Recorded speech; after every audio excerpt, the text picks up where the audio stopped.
Thank you.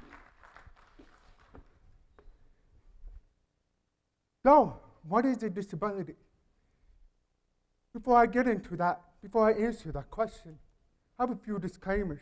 First, I'm only going to be talking about disabilities in higher education. It's impossible for me to talk about each and every disability in each and every situation. So for the sake of time, I'm going to be talking about higher education. I'm going to be using 3 types of disabilities to make my point.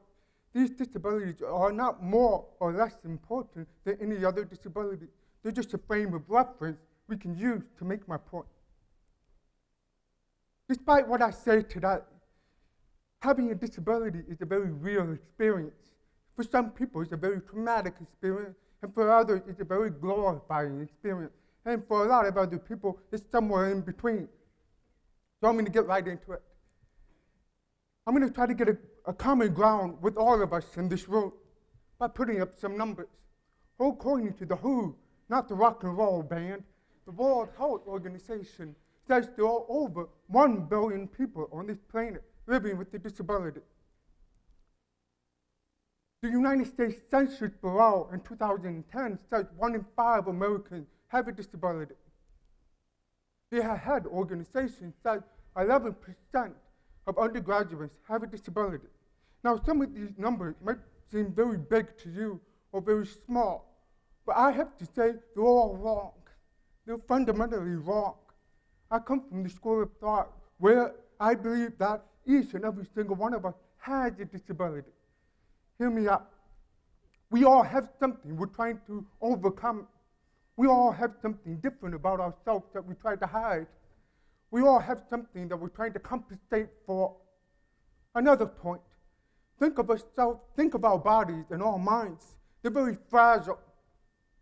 They're very fragile. So as you grow older, you can lose your eyesight, your vision, your bowel movements, your mobility, your hearing. You can lose your mind. You can get in a car accident and walk away with a serious injury. You can go to fight a world war and come back a wounded warrior. Whatever the case is, each of us, at some point in our life, if we haven't already, will experience a disability. So, since we all have a disability, what is a disability? What are we talking about here? So, I'm going to answer this in a few ways. First, let's think about the way mainstream defines what a disability is. Forget about the doctors and lawyers, the psychologists and the counselors, social workers. Think about what your media tells you, your social media, your friends and colleagues. So here's a disability is an imperfection. It's an impairment, an aberration, a deficit, a biological malfunction, a disorder, and my favorite, a glitch in the matrix. So when you read these words, what are we talking about? Why are we coming up with these words? I know most of us are not hateful people, that's not the point. But we're using these words to compare and contrast to something. What are we comparing and contrasting ourselves to? To me, I think we're comparing ourselves to a social construct that society has made for us to compare ourselves to the perfect, mythological, normal human being. That's who we're comparing ourselves to. And if we're really honest with ourselves, none of us are perfect, and none of us are normal. So if none of us are perfect, and none of us are normal, what is the disability? And my point further is, why are we using that social construct in higher education? Because when you go to school, you've been admitted to the university. You've met a criteria to be here. You've made a certain GPA. You've gotten a certain ACT score. Some colleges require letters of recommendation, whatever it is. You've met the criteria to be here. But yet, why here do we have student disability services? Why do we need to differentiate between able-bodied and not able-bodied? To kind of make this point go along further, ADHD, attention deficit hyperactive disorder. I don't know if you caught it or not. That's a double whammy. You either have a deficit or you have a disorder or both. This could be characterized as somebody who just can't sit down and pay attention in class. But does the classroom fit the demanding student? Think about the minded student. The minded student is hyperactive. The minded student is restless. Think about how they learn, not in the classroom, but in general. They learn through Facebook, Twitter, Instagram, text messaging. Back in the day, War and Peace used to be read by everybody. I guarantee you, very few people in this generation have ever heard of War and Peace. They don't read big tomes. They read sound bites, magazine articles. And when you start to teach them in such a way that you're speaking in a 1950s style of speaking, everybody in that classroom start to get restless and be bored and fall asleep. Those are the characteristics of ADHD. It's critical for students to sit in class and remain motionless, like you guys are right now, in order to learn. It's absolutely critical to do that. I have a friend of mine, a colleague of mine, who has ADHD. He told me, Doug, my mind works 10 times faster than other people, but I have to slow myself down in my mind by taking prescription medication, by going to therapy, just to slow down and stay still in my seat and learn. Do you think that's fair? Is it critical that we have to sit in order to learn? Is sitting a form of intelligence? I think not. He said to me, it's better if I sit up and walk around the room. I know I'm distracting other people, but in order for me to learn, I need to get up and walk around the room. It's hard for me to sit down and read a book. I have to get the book on tape and listen to it in audio format and walk around the room. What's wrong with that? I think most students who don't have ADHD can experience the same frustration of just sitting there, listening to professors, waiting for the class to be over. Another thing students are scared of, particularly ADHD students, timed exams and scantrons. We're still using scantrons in higher education. Why is that? How does that translate to the workforce? The last time I took a scantron, anything, was probably in middle school. I had not yet used a scantron going to work, either as a busboy or as a director. Why is time exams so important? Why is it absolutely necessary that we have to finish an exam in 15 minutes or less? If you don't make it, you fail. Forget it, 0. Is that really a good way to draw knowledge out of people, particularly this generation, the millennial generation, which needs to have time to process the hyperactive minds, including students with ADHD. Here's a little break. Here's a quote I love. If you judge a fish by its ability to climb trees, it will live its whole life believing it's stupid. By Albert Genius Einstein, who supposedly had a disability too. Now, what is the tree? It's the education. It's the system. We expect our students who are fishes to climb up trees and be judged for that. But really, like I said before, we all have a disability, somehow. So we're all tigers, leopards, zebras, lions, horses, what have you. And we're all being judged by the only way to climb up a tree, the tree itself. Why can't they show their knowledge in other ways? Because when you start judging them by being a fish climbing up a tree, and you hand them their 2.0 GPA average or a D on your exam, you just told them they're not smart enough. Let's move on to learning disabilities.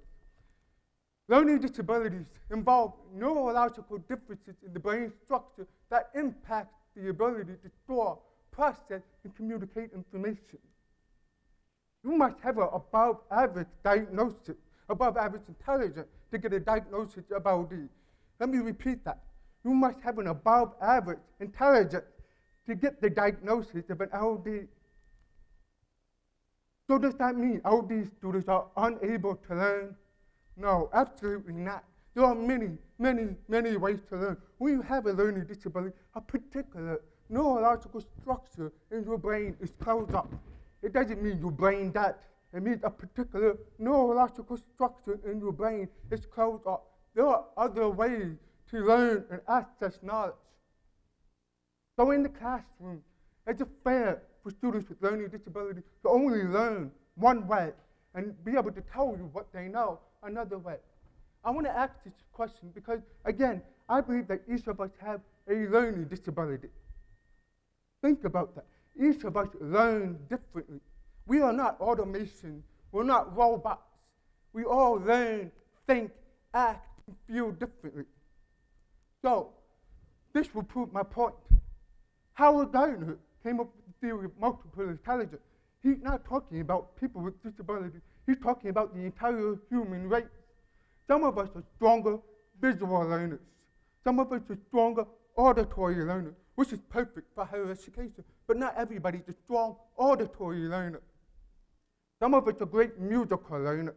Some of us are great interpersonal learners. Some of us are great being leaders. That's how we learn. That's how we express ourselves. So we fundamentally learn differently. Why are we still instructing the class in the same exact way? If we all learn differently and we all have a learning disability, what is a disability, if at all? Deaf, hard of hearing, another category. I belong to this category, if you haven't noticed by now. You can describe a deaf person or a hard of hearing person by a characteristic of having broken ears, so to speak. Helen Keller was the first deaf blind woman ever to get a college degree, had a fantastic quote. Blindness separates people from things. Deafness separates people from people. And of course, when you read that, that's a pretty profound statement. It's like, yeah, well, that makes total sense. But who is doing the separating? Who's separating deaf people from mainstream society?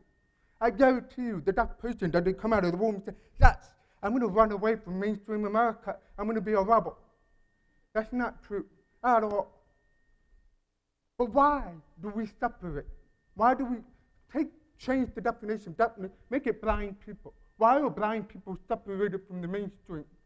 Because we live in a medical model view of the world. Let me explain. There are two models. One is the medical, which I believe we live in right now, today. There's the social model, which is what we're capable of doing. And the medical model view of the world. Disability is an abnormality. Disability is a negative thing to have. Disability resides in the individual alone. The remedy is to cure or normalize the individual with the disability. But remember, none of us are perfect, and none of us are normal. So what are we curing? What are we exactly fixing? The agent of remedy is a professional. What does that mean? So if somebody comes to you with a so-called disability, the person who can help this person is a professional. Your psychologist, counselor, doctor, what have you. It's not me, it's the special education teacher. Go there. Go to Student Disability Service, they'll take care of you over there. Go to TRIO, they'll take care of you. Not me, I don't know what I'm doing here. So that's the medical model, which I believe this is how we live our lives. It doesn't need to be that way, obviously. The social model. Disability is a difference. Being disabled in and of itself is a neutral thing. It's not good or bad. Disability derives from the interaction between individuals and society. Not the individual that's broken. It's the interaction between somebody with the disability and society. The remedy is to change that interaction.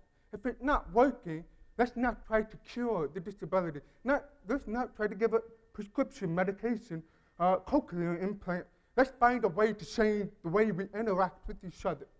The agent of change is anyone. Anybody in this room, outside this room, can help be a part of change the social dynamics a little bit. So I guess my question isn't, what is the disability? It's who has the disability? Is it the student with the disability? Is it your professor? Is it me? Is it the student? Is it society? Is it culture? Is it the curriculum? Who has the disability? That's it. Thank you very much.